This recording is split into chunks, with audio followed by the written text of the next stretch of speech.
Bem-vindos de novo, pessoal, mais um treinamento da nossa série de gestão da privacidade. Agora nós vamos falar a respeito de manuseio de dados. É um assunto que a gente já permeou os outros vídeos, a gente vai só se ater um pouco mais de detalhes sobre as hipóteses legais neste vídeo. Então vamos começar? Primeiro slide vai estar definindo aí o que é o tal manuseio. Manuseio, ou seja, o tratamento dos dados, né? Manuseio é a palavra que a gente optou aí pela tradução, mas o tratamento dos dados, a atividade de tratamento de dados é tudo aquilo que a gente faz com o dado dos titulares. Né? Tem a ver com coleta, recepção, classificação, veja aí na descrição do vídeo. Né? Tudo que você faz com os dados de titulares pessoais e sensíveis é uma atividade de manuseio. E como que nós controlamos isso? Existe um relatório que nós desenvolvemos, que construímos com a ajuda dos senhores nas entrevistas que fizemos, que é o registro das operações de tratamento. Observa aí no vídeo, né, o slide que fala a respeito desse registro. O registro ele tem, a rigor, 7 grandes campos. Nós, quando conversamos com vocês, tentamos entender que dados vocês utilizam, em que circunstâncias utilizam, com quem compartilham esses dados. E daí a gente derivou as outras informações para chegar nesse desenho. Então, nós sabemos, em relação aos dados, qual é a área responsável pelo dado, qual é a finalidade do tratamento, que tipo de dado é tratado, né? Quais são as informações que são tratadas. Nós vemos se os dados são de clientes, no caso, participantes, ou eventualmente de algum funcionário interno aqui da organização, se existem dados de crianças nessas circunstâncias, se há compartilhamento, com quem esse dado é compartilhado e qual que é a base legal associada a este tratamento. Né? Essas são as informações que o Nilson mantém em registro. Em função delas, nós desenvolvemos uma série de ações, entre as quais o mapa de risco, que é uma das responsabilidades do Nilson como encarregado de dados. Esse registro ele é obrigatório, porque trata-se do cumprimento de uma prerrogativa legal. E precisamos compreender, grande coisa que a gente deriva desse trabalho, de fato com quais terceiros essas coisas são compartilhadas e em que circunstâncias ocorre o compartilhamento. Isso é importante para a gente poder ter todo o ciclo de vida do dado, né? Com quem que o dado nasce, como ele é operado, como ele é tratado, né? E quais são as partes ou empresas com as quais a gente deve falar, se a gente precisar alterar alguma coisa dentro desse registro. Em relação a esses trabalhos, o trabalho que a gente faz com os registros, nós temos aqui 5 grandes prerrogativas que eu vou colocar na tela para vocês poderem ver. São as regras gerais para tratamento de dados.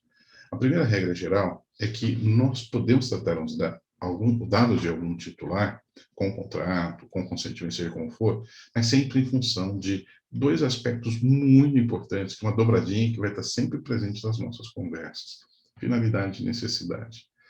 Finalidade descreve aquilo para o qual o dado foi coletado e por que ele foi coletado. Então, existem circunstâncias em que você não consegue esclarecer isso para o titular.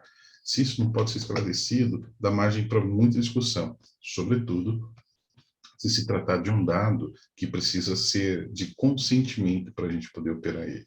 Então, finalidade e necessidade é uma dobradinha importante para a gente ter transparência, que é uma outra parte bastante importante, um desses 5 grandes requisitos que nós temos. Não discriminação, ou seja, a garantia de que a gente não vai cometer nenhum ilícito com a informação, também é importante. E haja vista que a gente precisa eventualmente atuar nesse dado, mudar algum registro, atualizar, ou prestar alguma informação para o titular, é importante que a qualidade do dado seja preservada, né? A exatidão do dado. E aí a gente está falando de um requisito de segurança chamado integridade. Integridade, confidencialidade e disponibilidade são 3 pré-requisitos da segurança da informação, e esses 3 operando em conjunto vão nos dar qualidade, mas bastante concentrado na integridade. Ou seja, o dado que está lá tem que ser exato, tem que ser preciso, tem que ser aquele dado que a gente realmente recebeu. Quando o dado for de criança, observa no próximo slide, quando o dado for de criança, a coisa é bastante séria, né? Podemos usar dados de criança, sobretudo nos registros dos contratos? Claro, certamente. Né? Mas é sempre importante ter essas prerrogativas em mente, porque às vezes é dado de um funcionário, num plano de convênio médico, não só do participante. Né? O dado, para a gente poder manipular o dado da criança, tem que ser no melhor interesse da criança e com plena transparência para os pais ou responsáveis. Eles têm que entender plenamente isso. E eles precisam, né, nos autorizar a usar esses dados. Não é só simplesmente, ó, você entendeu aqui, dá um ok, está valendo, vou pegar o dado dos teus filhos. Não é assim, né? Há necessidade de uma informação bastante clara, mesmo na circunstância do contrato, né? E para que a gente possa operar sem nenhum tipo de receio, de nenhum tipo de provocação judicial mais tarde. Né? Mas existem situações em que a gente eventualmente vai sim ter que mexer com os dados da criança para entregar alguma coisa que seja no melhor interesse dela ou dos pais. E aí é uma circunstância específica em que a gente, se for o caso, se manipular o dado de uma criança fora da realidade do consentimento ou do contrato, o encarregado tem que ser envolvido para ajudar a tomar essa decisão, que é essa hipótese que eu tenho no texto, veja só, hipótese da necessidade de contratar os pais ou representantes legal da criança. Nessas circunstâncias a gente pode. Tem uma série de exemplos que os juristas costumam dar para essa circunstância. Em princípio, não é bem a realidade aqui da Pravicom, mas vale a pena prestar atenção nesse detalhe. Vai usar dados de uma criança, converse com o encarregado, ele vai te ajudar a tomar a melhor decisão nesse caso. Quando for dados sensíveis, né, a gente já até falou no outro vídeo, dado sensível é realmente um negócio que a gente pisa em ovos, né? Por conta de tudo que tem sobre discriminação, preconceito, pode estar associado a isso, a gente tem que tomar cuidado, né? Imagina, você pode usar eventualmente o CPF de uma pessoa para identificar ela. Sobretudo se você está te fazendo uma pergunta, que dado que você tem a meu respeito na tua base de dados, você dá o CPF. Né? Então, tem uma prerrogativa que permite isso. Mas perguntar sobre raça, religião, sobre gênero e uma série de outras informações para fim de autenticação, percebe? Não faz sentido, né? Na verdade, assim, você quer saber a minha cor, por quê?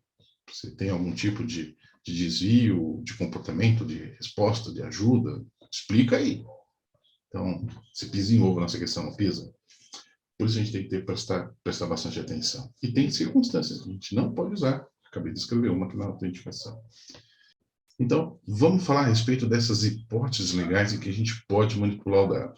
Então, a primeira delas é cumprimento de uma obrigação legal. Registro funcional, por exemplo. Você precisa dos dados da pessoa para poder cumprir a CLT ou algum outro tipo de regulamento, alguma coisa em que não há alternativa. Você tem que cumprir a lei, então você vai poder realmente tratar o dado se for no cumprimento da lei. Outra circunstância é quando você está assinando com um titular um contrato. E aí, na relação com ele, está lá uma série de dados dele.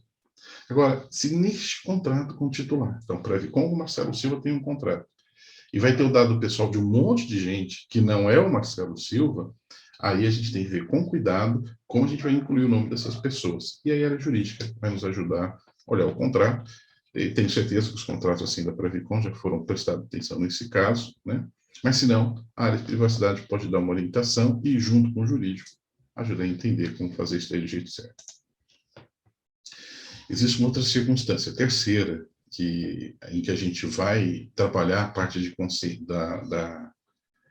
somos autorizados a trabalhar com dados dos titulares, né?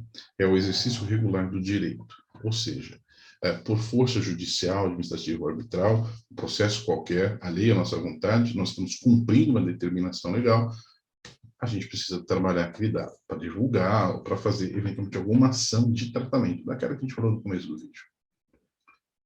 Outra circunstância é a tutela da saúde, né, em que a manipulação desse dado, às vezes um dado sensível, né, ele gira em função de coletarmos e tratarmos algum dado específico da saúde daquele indivíduo, no melhor interesse dele. Né? Da mesma forma como a proteção à vida em incolumidade física. Ainda estamos protegendo o melhor interesse da vida da pessoa, estamos coletando ali informações, né, para uma circunstância médica, para uma emergência, que a gente talvez precise contratar dado de familiar, né, além de dados da pessoa, eventualmente um segundo endereço que ele tem, alguma coisa assim, que a gente vai manipular um dado, explicado que é desta forma, para este fim, a gente tem sim a autorização para poder solicitar essa informação e tratar ela, né? Então, essas são circunstâncias que a gente trata sem precisar pedir o consentimento dele. né? Mas é claro que tem coisa que a pessoa simplesmente não vai dar para a gente, e aí você vai ter que respeitar, né? Eu vi uma outra situação interessante: proteção ao crédito e prevenção à fraude à segurança titular. São circunstâncias que você vai tratar o dado e não vai pedir autorização. Vou consultar o Serasa do fulano. O que eu coloco no Serasa para procurar? O CPF dele. E o que vem do Serasa? Uma série de informações financeiras. Ah, eu estou pegando de alegre? Não. Eu preciso estar numa atividade de tratamento de dados que tem a ver com proteção ao crédito. Se é só para enriquecer meu mailing, não pode também. Né? Se é só para enriquecer meu mailing, eu quiser usar, tem uma circunstância chamada legítimo interesse que a gente vai ver como é que funciona. Mas controla a euforia, né? Falando sobre prevenção, segundo está aí na tela, prevenção à fraude e à segurança titular, nós estamos falando daquelas circunstâncias em que eu preciso de alguns dados pessoais para garantir que a pessoa é a pessoa, até para poder falar com ela. Pensa só, né? Eu, Marcelo, quero saber se a Previcon tem alguma informação a meu respeito. Não sou funcionário público, nem nunca fui. Mas vai lá, bati no SIC lá e eu quero saber essa informação. Que dado meu você precisa? Só meu nome não resolve. Marcelo da Silva, você vai morrer louco, vai achar um zilhão aí na Previcon, né? Você precisa do meu CPF. Mas meu CPF é um dado protegido pela lei. Mas sem ele, como é que você faz esse trabalho? Então, neste caso, para zelar pela minha própria segurança e para evitar fraude, você vai precisar de algum dado meu. Só que não pode pedir dado biométrico, não pode pedir nenhum tipo de dado sensível. Tem que ser dado de autenticação, dado pessoal. Essa é a pegadinha. E nesse lance de pegadinha, dá uma olhada na próxima, que é o legítimo interesse. Esse é interessante. Você fala assim, olha, eu preciso do seu dado para te oferecer um serviço. Aí você fala assim, ok, eu realmente tenho interesse nesse serviço e reconheço a sua necessidade. Então, não tem que conversar. Pode pegar meu dado e pode ligar para mim, ou pode mandar alguma correspondência. Você está agindo, você, Previcon, está agindo no seu legítimo interesse em falar com o Marcelo. Só que, preste atenção no texto. Está falando que, desde que o titular dos dados tem expectativa quanto à atividade de tratamento. Se eu não faço ideia do que você vai me oferecer, ou seja, eu não tenho expectativa, você não pode fazer nada com o meu dado, se eu não autorizei. Se eu te autorizei para fazer A, você tem que fazer o A. Ah, mas eu quero fazer o B. Porque eu tenho um novo produto, eu quero vender o novo produto para você. Olha, então nós temos uma relação de cliente, né? Então, uma relação de consumo. Então, neste caso, você pode alegar que, olha, Marcelo, nós temos uma relação de consumo, eu tenho algo novo para você. O fato de ter essa relação implica em eu ter alguma expectativa em relação à Previcon. Mas se eu nunca ouvi falar da Previcon, e a Previcon vem oferecer algo que é inimaginavelmente interessante para mim, é ridículo essa frase, né? Por exemplo, um plano funeral. Pô, você pode morrer a qualquer momento de Covid. Pega esse plano funeral. É sua. Puxa, já imaginou como que é vestir o defunto? Eu vou fazer para você. Tem um monte de gente morrendo mesmo, mas será que eu quero falar sobre isso? Então, neste caso, não adianta falar que você está no seu legítimo interesse de fazer uma atividade comercial, que é lícito, mas não ligando para mim, porque eu não tenho expectativa em relação a esse trabalho. E aí, nesse caso, esse hipótese legal não para em pé.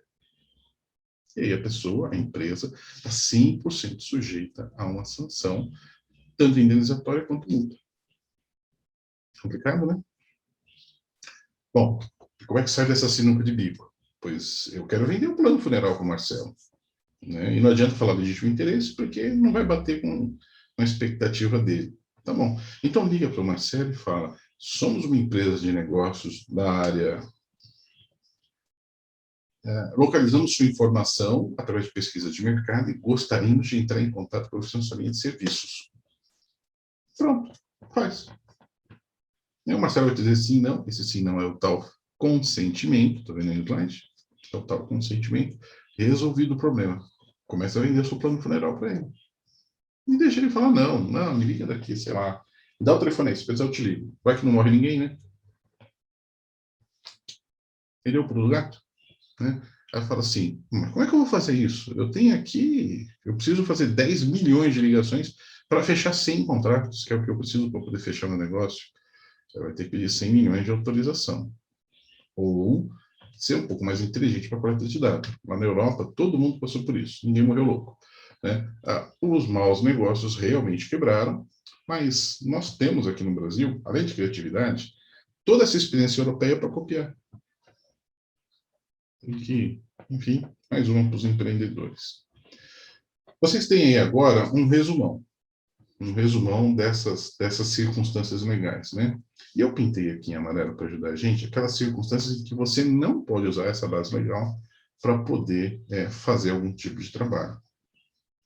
Mas eu queria destacar a parte dos dados sensíveis, sabe? Dado financeiro, étnico, biométrico, religioso, político, esse monte de informação. Tem circunstâncias aqui que falam que você não pode usar estas hipóteses legais para conseguir isso. Né? E é importante entender uma questão. O objetivo desta negativa é para preservar a Pravicom de fazer algo que possa vir a virar uma acusação qualquer no judiciário. Né? É isso que nós não queremos. Quer dizer que a gente nunca pode isso? Não. Quer dizer que esta tabela é definitiva? Também não. A área jurídica, no exercício da LGPD, a gente está aprendendo junto muita coisa. O mercado está aprendendo. A gente vai amadurecer essa tabela. Neste momento, é a que nós temos. Tem dúvida quanto a como aplicar, quanto a como entender? Conversa com a gente na privacidade, ou então conversa no departamento de privacidade, ou então conversa com o Nilson. Complete o encarregado, vamos para o próximo slide, é o último.